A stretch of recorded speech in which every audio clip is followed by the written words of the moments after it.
hangam beekutti, hangan as jirutti, hangan akka kana. As far as jechuun hangan beekutti. Let's say go.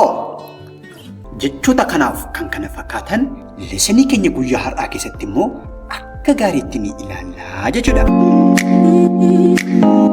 Hi there. Welcome to Oral English. This is Oral English with Sis.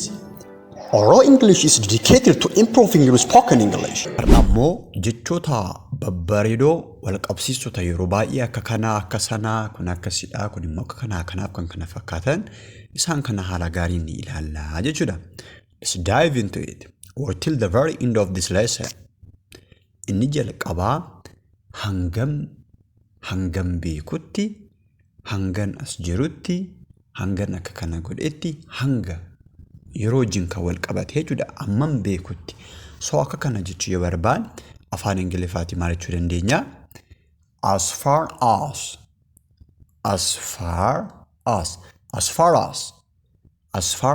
jechuun hangan beekutti.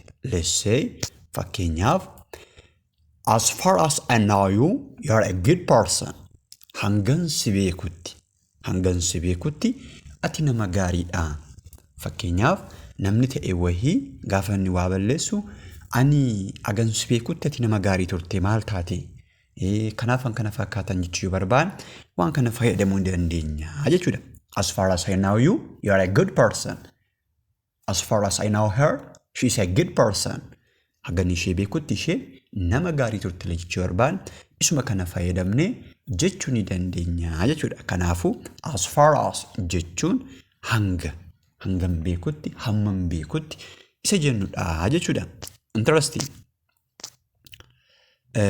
As far as I know him, he's arrogant.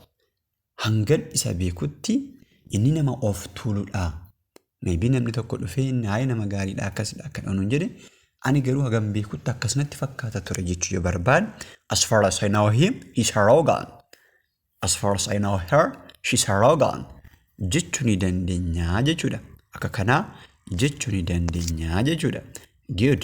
Mee isin immoo hamman ishee beekutti isheen arjaadha. Hagan ishee beekutti isheen arjaadha. Nama waa namaa kennu jaalatudha jechuu yoo barbaad afaan Ingiliffaatiin maal akka jennu put your answer in the comment section. Leave your answer in the comment section. Great. Inni kabiraan immoo akkuma battaluma achi geesseen, battaluma akkas gooteen, battaluma argiteen, battaluma dhageesseen kanaaf kan kana fakkaatan akka kana godhiin jenna. Battaluma akkuma akkas gooteen, akkuma kana ta'een. So isa kanaaf immoo maal fayyadamna? As soon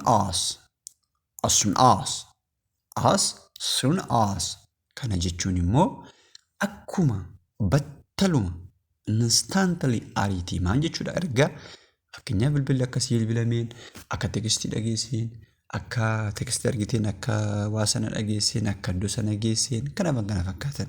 Fakkeenyaatiif akkuma as geesseen naaf bilbili.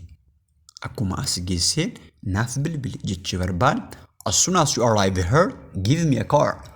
As soon as you arrive here, give me a car. As soon as you arrive here, give me a car. Jechuu ni dandeenya jechuudha. Akka kana jechuun akkuma as geesseen naaf bilbili. Akkuma as geesseen naaf bilbili jechuudha. As soon as you get text, call me back. As soon as you get text, call me back. Akkuma ergaan si qaqqabeen yookiis miseejiin si qaqqabeetiin maal godhi?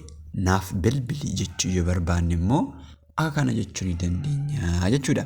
Akkuma tekstiin si qaqqabeen deebisii naaf bilbili jechuu barbaad as soon as you get text, call me back. As soon as you get text, call me back jechuu ni dandeenya jechuudha. Good. Akkasumas inni kabiraan immoo kana qofaa miti akka kanas jechuudha. Dabalataanis akka jechuu jechuudha. Akkasumas kanadhaa akka kanas akka kanadhaa akkuma kanas immoo ni jenna. So isa kana immoo afaan Ingiliffaatiin jecha bareedu gabaabdu kan as well as ka jedhu fayyadamuu ni dandeenya jechuudha. As well as jechuun akkuma kanas yookiis itti dabalataanis jechuudha. Fakkeenyaaf ani afaan Ingiliffaa akkasumas Arabiffas nan dubbadha. Ani afaan Ingiliffaa akkuma kanas Arabiffas nan dubbadha jechuu barbaadu as well as ka jedhu kana fayyadamne I can speak English as well as Arabic. I can speak English as well as Arabic jechuu ni dandeenya jechuudha.